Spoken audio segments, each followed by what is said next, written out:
સાબરકાંઠામાં સામૂહિક આપઘાતમાં ફરિયાદ દાખલ થઈ છે। વડાલી પોલીસે બે વ્યાજખોરો સામે ફરિયાદ નોંધી છે। વડાલીમાં સામૂહિક આપઘાતના 5 દિવસ બાદ એફઆઈઆર નોંધવામાં આવી। અંકિત પટેલ અને ભદ્રરાજસિંહ ચૌહાણ સામે ફરિયાદ નોંધવામાં આવી છે।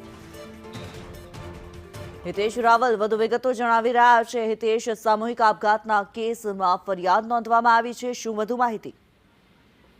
જી કિન્નરી, કેટલાય સમયથી જે મામલો સાબરકાંઠામાં વડાલીમાં જે 5 સભ્યોનો પરિવાર સામૂહિક આપઘાતનો જે પ્રયાસ થયો હતો તેમાં 4ના મોત થયા હતા। માતા પિતા અને અન્ય 2 બાળકો સહિત મોત થયા હતા અને દીકરી જે હતી તે અત્યારે ખાનગી હોસ્પિટલમાં સારવાર હેઠળ છે।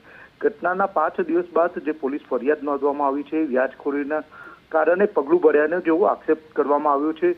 જોકે 2 આરોપીઓ સામે પોલીસ ફરિયાદ અંકિત નારાયણભાઈ પટેલ અને ભદ્રરાજસિંહ ચૌહાણ સામે પોલીસ ફરિયાદ નોંધાઈ છે અને વડાલી પોલીસ મથકે આઈપીસી કલમ 108, 351, 3 હેઠળ ગુનો નોંધી આગળની તજવીજ હાથ ધરી છે।